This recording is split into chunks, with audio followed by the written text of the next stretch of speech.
ನಮಸ್ಕಾರ ವೀಕ್ಷಕರೇ, ತುಮಕೂರು ವಿಶ್ವವಿದ್ಯಾನಿಲಯದ ಪತ್ರಿಕೋದ್ಯಮ ಮತ್ತು ಸಮೂಹ ಸಂವಹನ ವಿಭಾಗದ TUTV ನ್ಯೂಸ್ ಬುಲೆಟಿನ್ಗೆ ಸ್ವಾಗತ. ನಾನು ರಾಜಶೇಖರ್.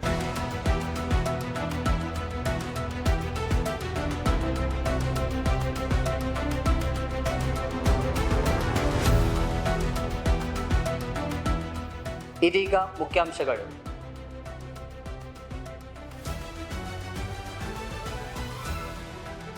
ತುಮಕೂರು ವಿಶ್ವವಿದ್ಯಾನಿಲಯದ ನೂತನ ಜ್ಞಾನಸಿರಿ ಕ್ಯಾಂಪಸ್ ಲೋಕಾರ್ಪಣೆ. ಉನ್ನತ ಶಿಕ್ಷಣ ಆತ್ಮನಿರ್ಭರ ಭಾರತಕ್ಕೆ ಸಹಕಾರಿ. ಥಾವರ್ ಚಂದ್ ಗೆಹ್ಲೋಟ್. ತುಮಕೂರು ವಿಶ್ವವಿದ್ಯಾನಿಲಯದಲ್ಲಿ ಬೃಹತ್ ಉದ್ಯೋಗ ಮೇಳ. 9,000ಕ್ಕೂ ಹೆಚ್ಚು ಉದ್ಯೋಗಾಕಾಂಕ್ಷಿಗಳು ಭಾಗಿ. ವಿಶ್ವವಿದ್ಯಾನಿಲಯದ ಕಲಾ ಕಾಲೇಜಿನಲ್ಲಿ ಕನ್ನಡ ರಾಜ್ಯೋತ್ಸವ ಆಚರಣೆ. ಕನ್ನಡ ಅಭಿವೃದ್ಧಿ ಪ್ರಾಧಿಕಾರದ ಅಧ್ಯಕ್ಷ ಪ್ರೊಫೆಸರ್ ಪುರುಷೋತ್ತಮ ಬಿಳಿಮಲೆ ಭಾಗಿ.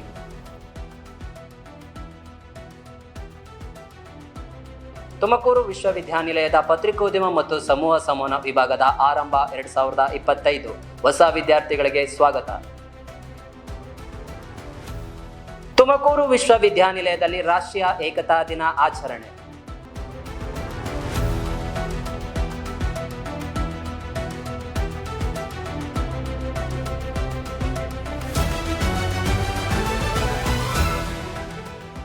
ತುಮಕೂರು ವಿಶ್ವವಿದ್ಯಾನಿಲಯದ ನೂತನ ಜ್ಞಾನಸಿರಿ ಕ್ಯಾಂಪಸ್ ಲೋಕಾರ್ಪಣೆ. ಉನ್ನತ ಶಿಕ್ಷಣ ಆತ್ಮನಿರ್ಭರ ಭಾರತಕ್ಕೆ ಸಹಕಾರಿ. ಥಾವರ್ ಚಂದ್ ಗೆಹ್ಲೋಟ್.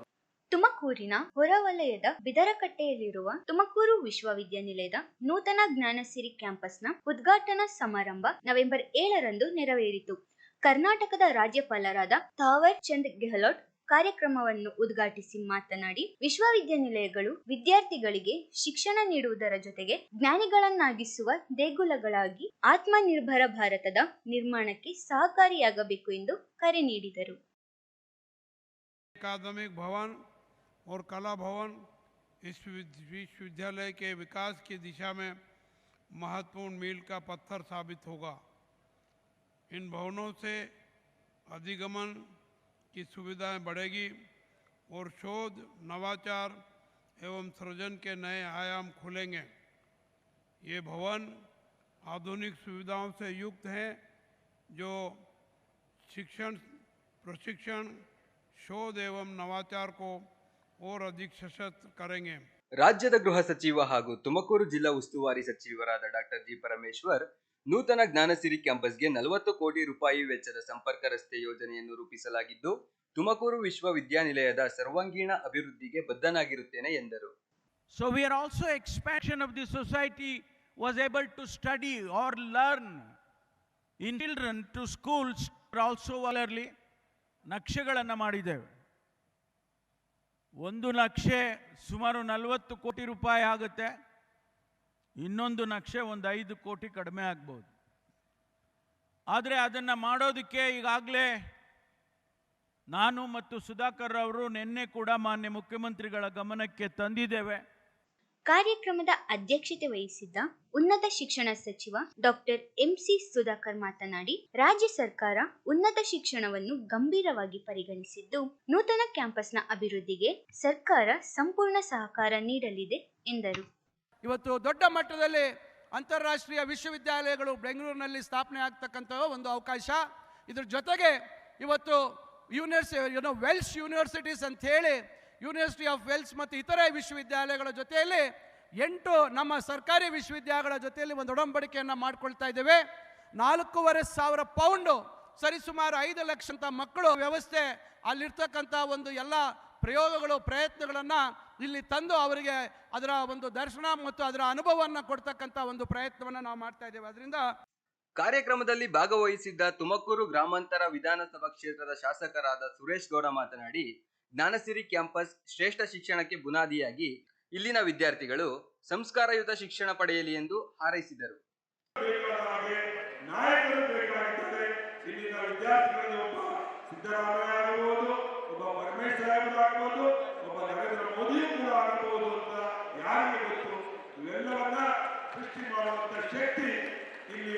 ಶಿಕ್ಷಕರಿಗೆ ಮತ್ತೆ ಪ್ರೊಫೆಸರ್ಗಳ ಮೇಲೆ ಇದೆ ಅಂತ ನಾನು ಈ ಸಂದರ್ಭದಲ್ಲಿ ತಿಳಿಸ್ತೇನೆ.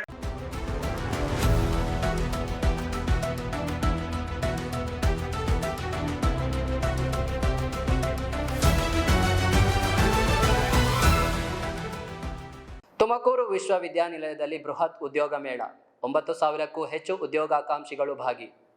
ತುಮಕೂರು ವಿಶ್ವವಿದ್ಯಾನಿಲಯ ಮತ್ತು ಜಿಲ್ಲಾಡಳಿತ ಸಹಯೋಗದಲ್ಲಿ ನವೆಂಬರ್ 14ರಂದು ಉದ್ಯೋಗ ಮೇಳ ನಡೆಯಿತು. 127 ಸಂಸ್ಥೆಗಳು ಭಾಗಿಯಾಗಿದ್ದು ಸುಮಾರು 3,000ಕ್ಕೂ ಹೆಚ್ಚು ಆಕಾಂಕ್ಷಿಗಳು ಉದ್ಯೋಗಾವಕಾಶ ಪಡೆದರು. ಈ ಸಂದರ್ಭದಲ್ಲಿ ಮಾತನಾಡಿದ ತುಮಕೂರು ಜಿಲ್ಲಾಧಿಕಾರಿ ಶುಭಾ ಕಲ್ಯಾಣ್, ದೇಶದ ಅಭಿವೃದ್ಧಿಗೆ ಉದ್ಯೋಗ ಸೃಷ್ಟಿ ಅನಿವಾರ್ಯ. ಉದ್ಯೋಗ ಮೇಳಗಳು ಈ ನಿಟ್ಟಿನಲ್ಲಿ ಪ್ರಮುಖ ಪಾತ್ರ ವಹಿಸುತ್ತವೆ ಎಂದರು. ಸೊ ರೆಸ್ಪಾನ್ಸ್ ತುಂಬ ಚೆನ್ನಾಗಿದೆ. ನಮ್ಮದು ಉದ್ದೇಶ ಸ್ಟೂಡೆಂಟ್ಸಿಗೆ ಒಳ್ಳೆಯ ಒಂದು ಆಪರ್ಚುನಿಟಿ ಸಿಗಬೇಕು. ತುಮಕೂರು ವಿಶ್ವವಿದ್ಯಾನಿಲಯದ ಕುಲಪತಿ ಪ್ರೊಫೆಸರ್ ಎಂ ವೆಂಕಟೇಶ್ವರಲು ಮಾತನಾಡಿ, ಯುವಕರಿಗೆ ಉದ್ಯೋಗ ಕಲ್ಪಿಸುವುದು ಅಗತ್ಯ. ನಮ್ಮ ವಿಶ್ವವಿದ್ಯಾನಿಲಯದಲ್ಲಿ ಉದ್ಯೋಗ ಮೇಳ ನಡೆಯುತ್ತಿರುವುದು ಹೆಮ್ಮೆಯ ವಿಚಾರ ಎಂದರು. ನಮ್ಮ ಜಿಲ್ಲಾಡಳಿತ ನಮ್ಮ ವಿಶ್ವವಿದ್ಯಾಲಯ ಸಹಕಾರದಿಂದ ಈ ಕಾರ್ಯಕ್ರಮ ಮಾಡಿಕೊಂಡಿದ್ದಕ್ಕೆ ವಿಶ್ವವಿದ್ಯಾಲಯಕ್ಕೆ ಮತ್ತು ಜಿಲ್ಲಾಡಳಿತಕ್ಕೆ ಒಂದು ಮೆರಿಟ್ ಅಂತ ಹೇಳ್ತಾ ಇದ್ದೀನಿ. ಈ ಉದ್ಯೋಗ ಮೇಳವು ರಾಜ್ಯದ ಉದ್ಯೋಗಾಕಾಂಕ್ಷಿಗಳಿಗೆ ಉಪಯುಕ್ತವಾಗಲಿದೆ ಎಂದು ವಿಶ್ವವಿದ್ಯಾನಿಲಯದ ಉದ್ಯೋಗ ನಿಯೋಜನಾಧಿಕಾರಿ ಪ್ರೊಫೆಸರ್ ಪರಶುರಾಮ ಅಭಿಪ್ರಾಯಪಟ್ಟರು. ಉದ್ಯೋಗಾಕಾಂಕ್ಷಿಗಳಿಗೆ ಒಂದು ಪ್ಲಾಟ್ಫಾರ್ಮ್ ರೆಡಿ ಮಾಡಿಕೊಡುವಂಥದ್ದು. ಸಾಧಾರಣ ಒಂದು 175ಕ್ಕೂ ಹೆಚ್ಚು ಕಂಪ್ನಿಗಳು ಇಲ್ಲಿಗೆ ಬಂದಿದ್ದಾವೆ. ಸೊ ಎಲ್ಲರೂ ಕೂಡ ತುಂಬ ದೊಡ್ಡ ಓಪನಿಂಗ್ಸು, ಒಂದೊಂದು ಕಂಪ್ನಿಯಲ್ಲಿ 500, 600, 1000 ತನಕ ಓಪನಿಂಗ್ಸ್ ಇದೆ. ನಮ್ಮ ಪ್ರಿಯಾರಿಟಿ ಜಾಬ್ ಲೊಕೇಶನ್ ತುಮಕೂರು ಇರಬೇಕು, ಮತ್ತು ಆದಷ್ಟು ಮಿನಿಮಮ್ ವೇಜಸ್ಗಿಂತ ಜಾಸ್ತಿ ಇರಬೇಕು ಅನ್ನೋದು ನಮ್ಮ ಉದ್ದೇಶ ಆಗಿತ್ತು. ಉದ್ಯೋಗ ಮೇಳದಲ್ಲಿ ವಿಕಲಚೇತನರಿಗಾಗಿ ವಿಶೇಷ ಮಳಿಗೆಯನ್ನು ತೆರೆಯಲಾಗಿದ್ದು ಇದು ಜನರ ಗಮನ ಸೆಳೆಯಿತು. ನಮ್ಮದು ವಾಯ್ಸ್ ಆಫ್ ಇಂಡಿಯಾ ಫೌಂಡೇಶನ್ ಅಂತ ಹೇಳಿಬಿಟ್ಟು ನಮ್ಮ ಸಂಸ್ಥೆ ಬಂದು 2013ರಲ್ಲಿ ಪ್ರಾರಂಭ ಆಗುತ್ತೆ. ಇದನ್ನು ಪ್ರಾರಂಭ ಮಾಡಿದವರು ಮಿಸ್ಟರ್ ಅರುಣ್ ಕುಮಾರ್ ಸರ್ ಅಂತೇಳಿ. ಪ್ರಾರಂಭ ಮಾಡ್ಲಿಕ್ಕೆ ಕಾರಣ ಏನು ಅಂತಂದರೆ, ಅವರು ಕೂಡ ಒಬ್ಬರು ಡಿಸಬಲ್ ಆಗಿರೋ ಕಾರಣದಿಂದಾಗಿ ಸಮುದಾಯದಲ್ಲಿ ಬಂದಂಥ ಅಡೆತಡೆಗಳನ್ನ ನಿಲ್ಲಿಸಲಿಕ್ಕೋಸ್ಕರ ಈ ಸಮುದಾಯನ ಪ್ರಾರಂಭ ಮಾಡ್ತಾರೆ. ಯಾವ ಥರ ಇವಾಗ ಡಿಸಬಲ್ಗೆ ಅಂತಲೇ ಎಲ್ಲೇ ಹೋದರೂ ಅವ್ರಿಗೆ ಫೆಸಿಲಿಟೀಸ್ ಸಿಗಲ್ಲ, ಕೆಲಸಗಳಿಗೆ ಹುಡುಕ್ತಿರ್ತಾರೆ. ಹಾಗಾಗಿ ಏನು ಮಾಡ್ತೀವಿ, ನಮ್ಮ ಫೆಸಿಲಿಟಿ ಇದೆ ಡಿಸಬಲ್ಸ್ಗೆ ಅಂತಲೇ ಹೇಳ್ಬಿಟ್ಟು ಫೆಸಿಲಿಟೀಸ್ನ ಮಾಡಿಕೊಡ್ತೀವಿ.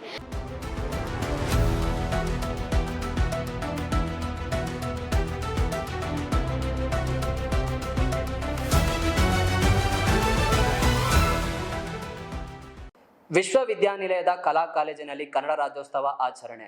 ಕನ್ನಡ ಅಭಿವೃದ್ಧಿ ಪ್ರಾಧಿಕಾರದ ಅಧ್ಯಕ್ಷ ಪ್ರೊಫೆಸರ್ ಪುರುಷೋತ್ತಮ ಬಿಳಿಮಲೆ ಭಾಗಿ. ತುಮಕೂರು ವಿಶ್ವವಿದ್ಯಾನಿಲಯದ ಕಲಾ ಕಾಲೇಜಿನಲ್ಲಿ ನವೆಂಬರ್ 11ರಂದು ಕನ್ನಡ ರಾಜ್ಯೋತ್ಸವ ಕಾರ್ಯಕ್ರಮವನ್ನು ವಿಜೃಂಭಣೆಯಿಂದ ಆಚರಿಸಲಾಯಿತು. ಮುಖ್ಯ ಅತಿಥಿಗಳಾಗಿ ಆಗಮಿಸಿದ್ದ ಕನ್ನಡ ಅಭಿವೃದ್ಧಿ ಪ್ರಾಧಿಕಾರದ ಅಧ್ಯಕ್ಷರಾದ ಪ್ರೊಫೆಸರ್ ಪುರುಷೋತ್ತಮ ಬಿಳಿಮಲೆ ಅವರು ಮಾತನಾಡಿ, ಒಂದು ಭಾಷೆ ಕಣ್ಮರೆಯಾಗುವುದೆಂದರೆ ಒಂದು ವಿವೇಕ ಸತ್ತಂತೆ ಎಂದು ವಿಷಾದ ವ್ಯಕ್ತಪಡಿಸಿದರು. ಪ್ರಸ್ತುತ ಸ್ಥಳೀಯ ಭಾಷೆಗಳು ವೇಗಗತಿಯಲ್ಲಿ ನಶಿಸಿ ಹೋಗುತ್ತಿರುವುದು ಆತಂಕಕಾರಿಯಾಗಿದೆ ಎಂದು ಅಭಿಪ್ರಾಯಪಟ್ಟರು. ಅತ್ಯುತ್ತಮ ವಿಶ್ವವಿದ್ಯಾಲಯಗಳಲ್ಲಿ ತುಮಕೂರು ವಿಶ್ವವಿದ್ಯಾಲಯ ಬಹಳ ಮೇಲ್ಮಟ್ಟದಲ್ಲಿದೆ. ಇಲ್ಲಿ ನಡೆಯುತ್ತಿರುವ ವಿಚಾರ ಸಂಕಿರಣಗಳು, ಇಲ್ಲಿಯ ಅಧ್ಯಾಪಕರು ಬೇರೆ ಬೇರೆ ಕಡೆ ಮಂಡಿಸುವ ವಿಚಾರಗಳು, ಇಲ್ಲಿಯ ಸಂಶೋಧಕರು ಪ್ರಕಟಿಸುತ್ತಿರುವಂತಹ ಲೇಖನಗಳು ಮತ್ತು ಪುಸ್ತಕಗಳು ಈಗಾಗಲೇ ಕರ್ನಾಟಕದಾದ್ಯಂತ ಜನಪ್ರಿಯವಾಗಿವೆ ಮತ್ತು ಈ ವಿಶ್ವವಿದ್ಯಾಲಯಕ್ಕೆ ಒಂದು ಘನತೆಯನ್ನು ಮತ್ತು ಗೌರವವನ್ನು ತಂದುಕೊಟ್ಟಿವೆ. ರಾಜ್ಯೋತ್ಸವ ಮಾಡೋದಿಲ್ಲ ಎಂಬ ಒಂದು ಪ್ರಾದೇಶಿಕವಾದಂತ ಒಂದು ಸಂಭ್ರಮಕ್ಕೆ ವಿರೋಧ ಸೂಚಿಸುವಂತ ಕಾಲಘಟ್ಟದಲ್ಲಿ ಬದುಕುತ್ತಿರುವ ನಾವು ನಮ್ಮ ರಾಜ್ಯದ ಏಕೀಕರಣ ಮತ್ತು ನಮ್ಮ ರಾಜ್ಯದ ಭಾಷೆಯನ್ನ ಸಂಭ್ರಮಿಸುವುದು ಬಹಳ ಅಗತ್ಯ. ಅದು ಬರೀ ಆಚರಣೆ ಮಾತ್ರ ಅಲ್ಲ, ಅದಕ್ಕೆ ಬಹಳ ಗಂಭೀರವಾದಂತ ಒಂದು ಅರ್ಥ ಕೂಡ ಇದೆ. ಕಾರ್ಯಕ್ರಮವನ್ನು ಉದ್ಘಾಟಿಸಿದ ವಿಶ್ವವಿದ್ಯಾನಿಲಯದ ಕುಲಪತಿ ಪ್ರೊಫೆಸರ್ ಎಂ ವೆಂಕಟೇಶ್ವರಲು ಮಾತನಾಡಿ, ಕನ್ನಡ ಭಾಷೆ ಹಲವು ವೈಶಿಷ್ಟ್ಯತೆಗಳಿಂದ ಕೂಡಿದ್ದು ನಮ್ಮ ನೆಲದ ಇತಿಹಾಸ ಹಾಗೂ ಶ್ರೀಮಂತ ಪರಂಪರೆಯನ್ನು ಪ್ರತಿಬಿಂಬಿಸುತ್ತದೆ ಎಂದು ಹೇಳಿದರು. ಇದು ಇಂಪ್ಯಾಕ್ಟ್ ಆಫ್ ಭಾಷೆ. ಯಾವ ಭಾಷೆಯಲ್ಲಿ ನಾವು ಜನ್ಮಿಸಿದೀವೋ ಅದೇ ಭಾಷೆ ಕೊನೆವರೆಗಿರಬೇಕಾಗ್ತದೆ. ಹಾಗೆ ಅದೃಷ್ಟ ದುರದೃಷ್ಟವಶಾತ್ತು ನಾವು ಬೇರೆ ದೇಶಗಳ ಕಂಪೇರ್ ಮಾಡ್ತಾ ಇರ್ತೀವಿ. ಏನು ಫ್ಯಾನಡಿಸಮ್, ತಮಿಳ್ನಾಡಲ್ಲಿ ಹೋದ್ರೆ ಎಲ್ಲ ತಮಿಳ್ ಮಾತ್ರ ಮಾತಾಡ್ತಾರೆ, ಬೇರೆ ಮಾತಾಡೋದಿಲ್ಲ ಅಂತ. ಜರ್ಮನಿನಲ್ಲಿ ಹೋದ್ರೆ ಜರ್ಮನಿ ಮಾತಾಡ್ತಾರೆ, ಚೀನಾ ಹೋದ್ರೆ ಚೀನೀಸ್ ಮಾತಾಡ್ತಾರೆ, ಜಪಾನ್ ಹೋದ್ರೆ ಜಾಪನೀಸ್ ಮಾತಾಡ್ತಾರೆ, ಫ್ರೆಂಚ್ ಹೋದ್ರೆ ಫ್ರೆಂಚ್ ಮಾತಾಡ್ತಾರೆ. ಅದು ಯಾಕೆ ನಮ್ಮ ಭಾರತ ದೇಶ ಸಾಧ್ಯ ಆಗೋದಿಲ್ಲ? ಆದರೆ ಭಾರತ ದೇಶ ಆ ದೇಶಗಳು ಕಂಪೇರ್ ಮಾಡಿದಾಗ ಬಹಳ ಡಿಫ್ರೆಂಟ್ ಆಗಿದೆ. ವಿಭಿನ್ನತೆಯಲ್ಲಿ ಏಕತೆ ಇದೆ. ನಾವು ಕಾಶ್ಮೀರದಿಂದ ಕನ್ಯಾಕುಮಾರಿ ಹೋದರೆ ರಾಜ್ಯಗಳಲ್ಲಿ ವಿಭಾಜನೆ ಆಗಿದ್ವಿ. ರಾಜ್ಯಗಳು ಭಾಷಾಧಾರಿತ ವಿಭಜನೆ ಆಗಿದೆ. ಹಾಗಾಗಿ ಇಡೀ ಭಾರತ ದೇಶದಲ್ಲಿ ಒಂದೇ ಭಾಷೆ ಇಲ್ಲ, ಒಂದೇ ಸಂಪ್ರದಾಯ ಇಲ್ಲ, ಒಂದೇ ಸಂಸ್ಕಾರ ಇಲ್ಲ. ಹಾಗಾಗಿ ಒಂದೇ ಭಾಷೆನೂ ನಮ್ಮ ಭಾರತ ದೇಶದಲ್ಲಿ ಅಳವಡಿಸೋದು ಬಹಳ ಕಷ್ಟ ಅಂತ ಹೇಳಿ ನಮ್ಮ ರಾಜ್ಯದ ಭಾಷೆಗಳನ್ನು ನೆಗ್ಲೆಕ್ಟ್ ಮಾಡೋಕ್ಕೂ ಸಾಧ್ಯ ಆಗೋದಿಲ್ಲ. ನಮ್ಮ ಕರ್ನಾಟಕದಲ್ಲೇ ನೋಡ್ಕೊಳ್ಳಿ, ಉತ್ತರ ಕರ್ನಾಟಕದಿಂದ ದಕ್ಷಿಣ ಕರ್ನಾಟಕಕ್ಕೆ ಹೋದರೆ ಬೇರೆ ಬೇರೆ ಭಾಷೆಯಲ್ಲಿ ಬೇರೆ ಬೇರೆ ರೀತಿಯಲ್ಲಿ ನಾವು ಕನ್ನಡ ಮಾತಾಡ್ತಾ ಇದ್ದೀವಿ. ಗುಲ್ಬರ್ಗ, ರಾಯಚೂರು, ಬಳ್ಳಾರಿ, ಬಿಜಾಪುರದ ಡಿಸ್ಟಿಕ್ಗೆ ಒಂದು ಭಾಷೆ, ಅದೇ ಕನ್ನಡ ಭಾಷೆನೇ ಬೇರೆ ರೀತಿಯಲ್ಲಿ. ಕನ್ನಡ ಸಂಸ್ಕಾರನೇ ಬೇರೆ, ಕನ್ನಡ ಸಂಸ್ಕೃತಿನೇ ಬೇರೆ ಅಂತ ಹೇಳಿ ಗುಲ್ಬರ್ಗ ಭಾಷೆ ಸರಿ ಇರೋದಿಲ್ಲ, ಬ್ಯಾಂಗ್ಳೂರು ಭಾಷೆ ಸರಿ ಇರುತ್ತೆ ಅಂತ ಹೇಳಕ್ಕಾಗಲ್ಲ. ಅವ್ರದ್ದೇ ಅಂತ ಭಾಷೆ ಅವ್ರದ್ದು ಉಳಿಸ್ಕೋಬೇಕಾಗಿದೆ ಆಕ್ಚುಲಿ. ಕಾರ್ಯಕ್ರಮದಲ್ಲಿ ಭಾಗವಹಿಸಿದ್ದ ವಿಶ್ವವಿದ್ಯಾನಿಲಯದ ಪರೀಕ್ಷಾಂಗ ಕುಲಸಚಿವ ಪ್ರೊಫೆಸರ್ ಎನ್ ಸತೀಶ್ ಗೌಡ ಮಾತನಾಡಿ, ಕಾನೂನಿನಂತಹ ಸಂಕೀರ್ಣ ವಿಷಯಗಳ ಕುರಿತು ಕನ್ನಡದಲ್ಲಿ ಹೆಚ್ಚಿನ ಪರಾಮರ್ಶನ ಸಾಹಿತ್ಯವನ್ನು ಬೆಳೆಸುವ ಅಗತ್ಯವಿದೆ ಎಂದು ಪ್ರತಿಪಾದಿಸಿದರು. ಅಲ್ಲದೆ ಮಾತೃಭಾಷೆಯಲ್ಲೇ ಸ್ಪರ್ಧಾತ್ಮಕ ಪರೀಕ್ಷೆಗಳನ್ನು ಬರೆಯುವ ಮೂಲಕ ಅದರ ಸಾಧ್ಯತೆಯನ್ನು ಮತ್ತಷ್ಟು ವಿಸ್ತರಿಸಬೇಕು ಎಂದು ಕರೆ ನೀಡಿದರು. ಭಾಷೆಯಲ್ಲಿ ಇಡ್ತಾ ಇರ್ತದೆ, ಎಲ್ಲಾ ಭಾಷೆಗಳಲ್ಲೂ ಇಡ್ತಾ ಇರ್ತದೆ ಅಂತಕ್ಕಂಥದ್ದನ್ನ ನಿಮ್ಗೆ ಸಂದೇಶ ಕೊಡ್ಲಿಕ್ಕೆ ನಾನು ಇಷ್ಟಪಡ್ತೇನೆ. ಮತ್ತೆ ಇದೇ ತರ ನಾನು ಕೂತ್ಕೊಳ್ಳಿಲ್ಲ, ಇವತ್ತು ಕನ್ನಡ ಲೇಖನಗಳನ್ನ ನಾನು ಪ್ರಜಾವಾಣಿಯಲ್ಲಿ ಬರಿತಾ ಇರ್ತೀನಿ. ಯಾಕೆ ಅಂತ ಅಂದ್ರೆ ನಮ್ಮ ಕನ್ನಡದ ಕಂಪು ಪಸರಿಸ್ಬೇಕು. ಗ್ರಾಮೀಣ ವಿದ್ಯಾರ್ಥಿಗಳು ಏನ್ ಮಾಡ್ಬಿಡ್ತೀವಿ ನಾವು, ಇಂಗ್ಲಿಷು ಅಂದ ತಕ್ಷಣ ಹಿಂಜರಿಕೆ ಆಗ್ಬಿಡ್ತೀವಿ. ಅದೇ ಕನ್ನಡನ ವ್ಯಾಕರಣಬದ್ಧವಾಗಿ ಸರಳವಾಗಿ ಬಹಳ ಪ್ರೀತಿಯಿಂದ ಪ್ರೀತಿಸಿ ಪೋಷಿಸಿದ್ರೆ ಖಂಡಿತ ನಮ್ಮ ಭಾಷೆ ಉಳ್ಕೊಳ್ಳುತ್ತೆ. ಕಲಾ ಕಾಲೇಜಿನ ಪ್ರಾಂಶುಪಾಲರಾದ ಡಾಕ್ಟರ್ ಜಿ ದಾಕ್ಷಾಯಿಣಿ ಮಾತನಾಡಿ, ಕನ್ನಡವನ್ನು ಹೆಚ್ಚಾಗಿ ಬಳಸುವುದರಿಂದಷ್ಟೇ ಕನ್ನಡವನ್ನು ಬೆಳೆಸಲು ಸಾಧ್ಯ. ಕನ್ನಡವನ್ನು ನಮ್ಮ ಹೃದಯದ ಭಾಷೆಯನ್ನಾಗಿ ಪೋಷಿಸಬೇಕು ಎಂದು ವಿದ್ಯಾರ್ಥಿಗಳಿಗೆ ಕಿವಿಮಾತು ಹೇಳಿದರು. ನಮ್ಮ ಕನ್ನಡ ಭಾಷೆಯ ಶ್ರೀಮಂತಿಕೆಯನ್ನು ನೆನೆಸಿ ಮುಂದಿನ ಪೀಳಿಗೆಗೆ ಇದನ್ನು ಸಂರಕ್ಷಿಸುವ ಸಂಕಲ್ಪ ಮಾಡೋಣ ಎಂದು ಹೆಮ್ಮೆಯಿಂದ ಹೇಳ್ಕೊತಾ ಇದ್ದೀನಿ.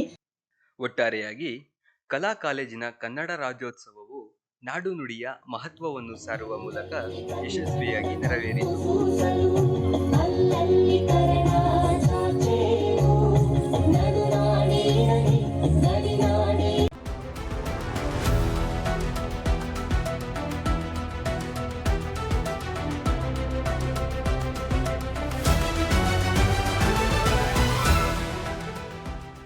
ತುಮಕೂರು ವಿಶ್ವವಿದ್ಯಾನಿಲಯದ ಪತ್ರಿಕೋದ್ಯಮ ಮತ್ತು ಸಮೂಹ ಸಂವಹನ ವಿಭಾಗದ ಆರಂಭ 2025 ಹೊಸ ವಿದ್ಯಾರ್ಥಿಗಳಿಗೆ ಸ್ವಾಗತ.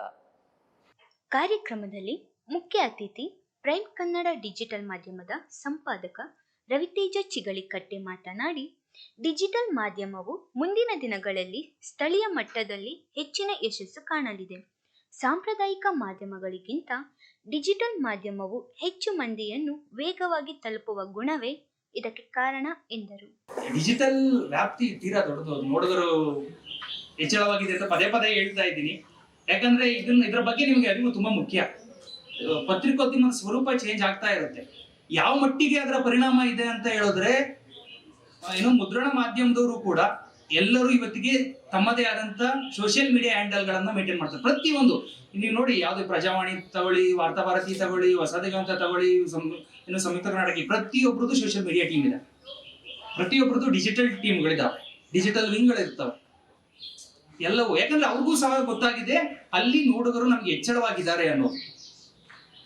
ಸೊ ಹಂಗಾಗಿ ನಾನು ಯಾವ್ದಕ್ಕೆ ಹೋಗ್ಬೇಕು ಅನ್ನುವ ಸ್ಪಷ್ಟತೆ ಮೊದಲು ನಿಮ್ಗಿರ್ಲಿ. ನಾನು ಮುದ್ರಣ ಮಾಧ್ಯಮಕ್ಕೆ ಹೋಗ್ಬೇಕಾ, ಅಥವಾ ಮೇನ್ ಸ್ಟ್ರೀಮ್ ಮೀಡಿಯಾಗೆ ಹೋಗ್ಬೇಕಾ, ಅಥವಾ ಡಿಜಿಟಲ್ ಮೀಡಿಯಾಗೆ ಹೋಗ್ಬೇಕಾ, ಅಥವಾ ಜಾಹೀರಾತಿಗೆ ಹೋಗ್ಬೇಕಾ, ಅದಕ್ಕೆ ಪೂರಕವಾಗಿ ಬೇಕಾಗಿರುವಂತ ಕೌಶಲ್ಯಗಳನ್ನ ವೃದ್ಧಿಸಿ ಮಾಡ್ಕೊಳ್ತಾ ಹೋಗಿ ಅಂತ ಹೇಳೋದು ಸಲಹೆ. ಆ ಸ್ಪಷ್ಟತೆ ಇರಬೇಕು. ಈ ವರ್ಷ ಔಟ್ಪುಟ್ ಆಗಿರೋ ಸಂತೋಷ್ ಆತ ನಮ್ಮ ರೂಮ್ಮೇಟ್ ಕೂಡ ಆಗಿದ್ದ. ಪ್ರತಿ ಬಾರಿ ಹೇಳೋದು, ನಾನು ಪ್ರಿಂಟ್ ಮೀಡಿಯಾಗೆ ಹೋಗೋದು, ಯಾವ್ದಾದ್ರು ಅಲ್ಲಿ ಪೇಪರ್ ಅಲ್ಲಿ ಕೆಲಸ ಮಾಡ್ಬೇಕು ನಾವು. ಅವ್ನು ಪ್ರಜಾವಾಣಿಯಲ್ಲಿ ಈಗ ಜಾಯಿನ್ ಆದ ಆತ, ಸ್ಪಷ್ಟತೆ ಇತ್ತು ಅವನಿಗೆ, ನಾನು ಹೋಗೋದೇ ಪ್ರಿಂಟ್ ಮೀಡಿಯಾಗೆ ಅಂತ. ಆ ಥರದ ಒಂದು ಕ್ಲಾರಿಟಿ ಬೇಕು. ಮತ್ತೆ ಬರವಣಿಗೆ ಸರ್ ಯಾವಾಗ್ಲೂ ಹೇಳೋರು, ಅದು ಇವತ್ತು ನೆನಪಿದೆ, ಬರವಣಿಗೆ ಎಲ್ಲದರ ತಾಯಿ. ಬರವಣಿಗೆ ತುಂಬಾ ಮುಖ್ಯ. ಹಂಗಾಗಿ ಬರೀರಿ, ಪತ್ರಿಕೆಗಳಿಗೆ ಬರೀರಿ, ಲೇಖನಗಳಾಗ್ಲಿ, ಕವಿತೆಗಳನ್ನಾಗ್ಲಿ ಬರಿತಾ ಹೋಗ್ರಿ, ಅಥವಾ ಬರೆದಿದ್ದನ್ನ ಓದ್ತಾ ಹೋಗ್ರಿ. ಸಾಹಿತ್ಯ ಅಂತ ಓದೋದು ತುಂಬಾ ದೂರದ ಮಾತಾಗ್ಬಿಟ್ಟಿದೆ ಇವತ್ತಿಗೆ. ಅಟ್ಲೀಸ್ಟ್ ಆರ್ಟಿಕಲ್ಗಳನ್ನ ಓದಿ, ವಿಶೇಷಾಂಕಗಳನ್ನಾಗ್ಲಿ, ಅದು ನಿಮ್ಗೆ ನಿಜವಾಗಿಯೂ ಯಾವಾಗಾದ್ರೂ ನಿಮ್ಮ ಬರವಣಿಗೆ ಮೊನಚು ಆಗೋದ್ರ ಜೊತೆಗೆ ತುಂಬಾ ವಿಷಯಗಳು ತಲುಪ್ತಾ ಹೋಗ್ತವೆ ನಿಮ್ಮನ್ನ. ಕಾರ್ಯಕ್ರಮದ ಅಧ್ಯಕ್ಷತೆ ವಹಿಸಿದ ಪತ್ರಿಕೋದ್ಯಮ ಮತ್ತು ಸಮೂಹ ಸಂವಹನ ವಿಭಾಗದ ಮುಖ್ಯಸ್ಥರಾದ ಡಾಕ್ಟರ್ ಸಿಬಂತಿ ಪದ್ಮನಾಭ ಕೆವಿ ಮಾತನಾಡಿ, ಉತ್ತರದಾಯಿತ್ವ ಮತ್ತು ವಿಶ್ವಾಸಾರ್ಹತೆ ಉಳಿಸಿಕೊಂಡರೆ ಮಾತ್ರ ಡಿಜಿಟಲ್ ಮಾಧ್ಯಮಕ್ಕೆ ಭವಿಷ್ಯವಿದೆ. ಮಾಧ್ಯಮ ವೃತ್ತಿಯ ಮೂಲ ತತ್ವಗಳನ್ನು ಬಿಡದೆ ಸಮಾಜಕ್ಕೆ ಒಳ್ಳೆಯದನ್ನು ಮಾಡುವುದಕ್ಕೆ ಮುಕ್ತವಾದ ಅವಕಾಶವಿದೆ ಎಂದರು. ಜನಸಾಮಾನ್ಯರು ಏನು ಅನ್ಕೋತಿದ್ದಾರೆ ಅಂದ್ರೆ ಇದೆಲ್ಲ ಮೀಡಿಯಾಗಳೇ ಅಂತ. ಅವ್ರ ಉದ್ದೇಶ ಮೀಡಿಯಾಕ್ಕಿರೋ ಉದ್ದೇಶ ಆಗಿರಲ್ಲ ಸಮಾಜಕ್ಕೆ ಒಳ್ಳೇದು ಮಾಡಬೇಕು ಅಥವಾ ಯಾರಿಗಾದ್ರೂ ನ್ಯಾಯ ಕೊಡಿಸ್ಬೇಕು, ಯಾವುದಾದ್ರೂ ಅನ್ಯಾಯದ ವಿರುದ್ಧ ಧ್ವನಿ ಎತ್ತಬೇಕು ಅನ್ನೋದು ಅಲ್ಲ ಅವರ ಉದ್ದೇಶ. ಅವರ ಉದ್ದೇಶ ಓನ್ಲಿ ಕಮರ್ಷಿಯಲ್ ಗೇಮ್ಸ್, ವ್ಯೂಸ್ ಬೇಕು, ಅವರಿಗೆ ಕ್ಲಿಕ್ಸ್ ಬೇಕು, ಅದರಿಂದ ಮಾನಿಟೈಸೇಷನ್ ಆಗಬೇಕು, ಇದರ ಹೊರತಾಗಿ ಇನ್ನೇನು ಉದ್ದೇಶ ಇಲ್ಲ. ಹೀಗಾಗಿ ಈ ಒಂದು ಗೆರೆ ಇದೆಯಲ್ಲ, ಇದು ತುಂಬ ತೆಳ್ಳಗಿನ ಗೆರೆ, ಮೀಡಿಯಾ ಮತ್ತು ಎಂಟರ್ಟೈನ್ಮೆಂಟಿನ ಮಧ್ಯದ ಗೆರೆ. ಅವರು ಎಂಟರ್ಟೈನ್ಮೆಂಟು ಅಲ್ಲ ಹಾಗೆ ನೋಡೋದಿದ್ರೆ, ಅದೊಂಥರ ಓನ್ಲಿ ಎಂಟರ್ಟೈನ್ಮೆಂಟು ಕೂಡ ಒಳ್ಳೆಯದೇ, ಎಂಟರ್ಟೈನ್ಮೆಂಟ್ ಬೇಕು ಜನರಿಗೆ. ನಾವು ಮಾಧ್ಯಮದ ಉದ್ದೇಶಗಳನ್ನು ಮೂರು ಯಾವಾಗಲೂ ಹೇಳ್ತೀವಲ್ಲ, ಎಜುಕೇಷನ್, ಇನ್ಫಾರ್ಮೇಷನ್ ಮತ್ತು ಎಂಟರ್ಟೈನ್ಮೆಂಟು, ಅದನ್ನು ಬಿಟ್ಟು ಮೀಡಿಯಾ ಇಲ್ಲ. ಆದರೆ ಅದೊಂದೇ ಉದ್ದೇಶ ಆದಾಗ ಮತ್ತೆ ಹೇಗಾದರೂ ಮಾಡಿ ಒಳ್ಳೆ ವ್ಯೂಸ್ ಬರಲಿ, ಹೇಗಾದರೂ ಮಾಡಲಿ, ಮಾನಿಟೈಸೇಷನ್ ಆಗಲಿ ಅನ್ನೋ ಉದ್ದೇಶದ ಮಂದಿ ಈ ಫೀಲ್ಡಿಗೆ ಬಂದಾಗ ಎಲ್ಲ ಸಮಸ್ಯೆ ಆಗುತ್ತೆ. ಅವ್ರ ಮಾತು ವಿವಿಧ ಸ್ಪರ್ಧೆಗಳಲ್ಲಿ ವಿಜೇತರಾದ ವಿದ್ಯಾರ್ಥಿಗಳಿಗೆ ಬಹುಮಾನಗಳನ್ನು ವಿತರಿಸಲಾಯಿತು. ವಿದ್ಯಾರ್ಥಿಗಳಿಂದ ಮನೋರಂಜನಾ ಕಾರ್ಯಕ್ರಮಗಳು ನಡೆದವು. ಒಟ್ಟಾರೆಯಾಗಿ ಡಿಜಿಟಲ್ ಯುಗದಲ್ಲಿ ಪತ್ರಿಕೋದ್ಯಮ ವಿದ್ಯಾರ್ಥಿಗಳಿಗೆ ಹೊಸ ದಿಕ್ಕನ್ನು ತೋರುವಲ್ಲಿ ಆರಂಭ 2025 ಕಾರ್ಯಕ್ರಮ ಕಾರಣವಾಯಿತು. ಕಾರ್ಯಕ್ರಮದಲ್ಲಿ ಉಪನ್ಯಾಸಕರಾದ doctor Prithviraj T, doctor Sulochana GS, Vishnudharan ಉಪಸ್ಥಿತರಿದ್ದರು.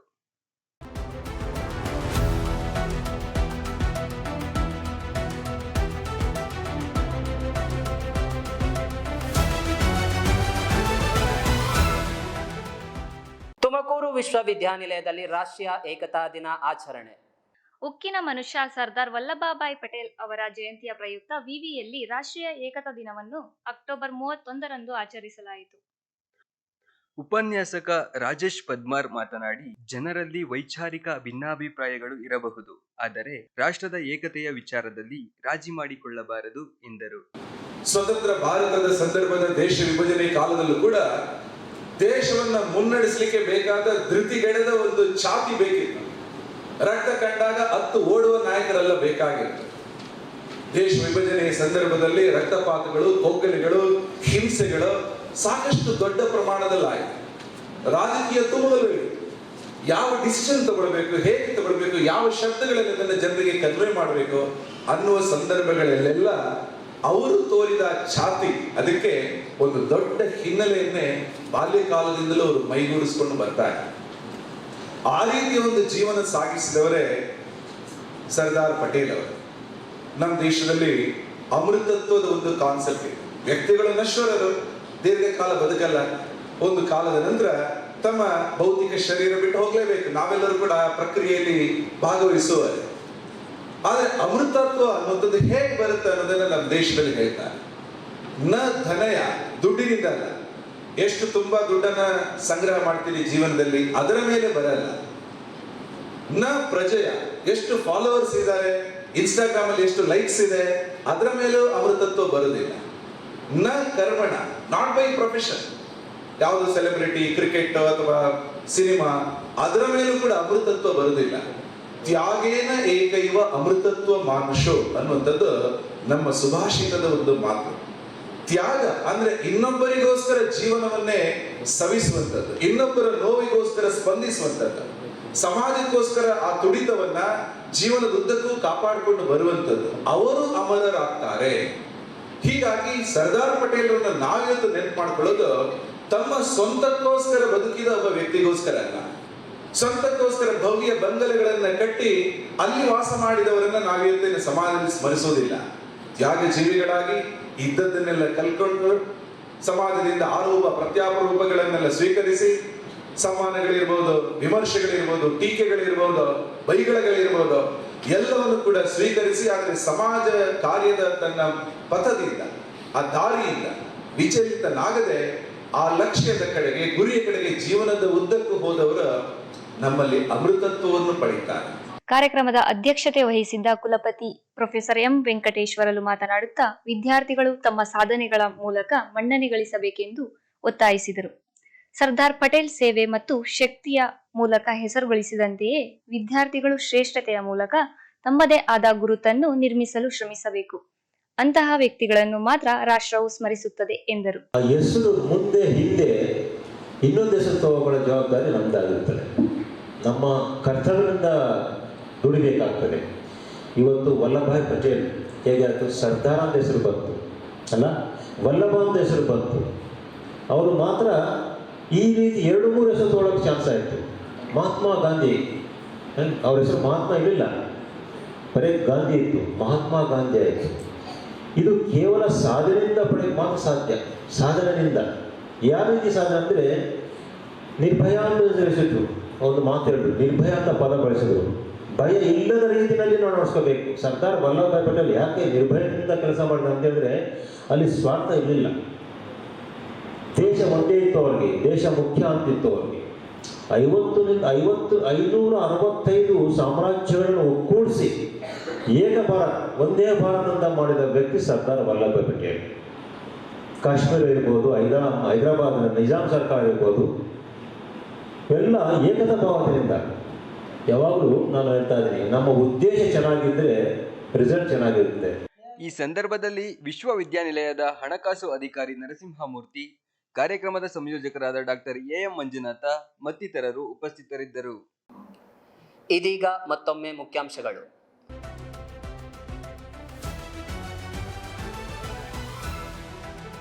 ತುಮಕೂರು ವಿಶ್ವವಿದ್ಯಾನಿಲಯದ ನೂತನ ಜ್ಞಾನಸಿರಿ ಕ್ಯಾಂಪಸ್ ಲೋಕಾರ್ಪಣೆ. ಉನ್ನತ ಶಿಕ್ಷಣ ಆತ್ಮನಿರ್ಭರ ಭಾರತಕ್ಕೆ ಸಹಕಾರಿ, ಥಾವರ್ ಚಂದ್ ಗೆಹ್ಲೋಟ್.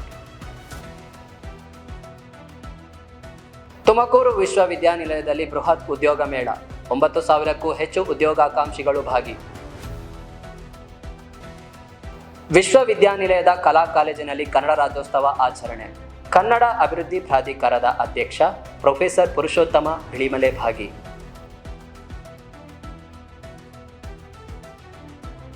ತುಮಕೂರು ವಿಶ್ವವಿದ್ಯಾನಿಲಯದ ಪತ್ರಿಕೋದ್ಯಮ ಮತ್ತು ಸಮೂಹ ಸಂವಹನ ವಿಭಾಗದ ಆರಂಭ 2025. ಹೊಸ ವಿದ್ಯಾರ್ಥಿಗಳಿಗೆ ಸ್ವಾಗತ.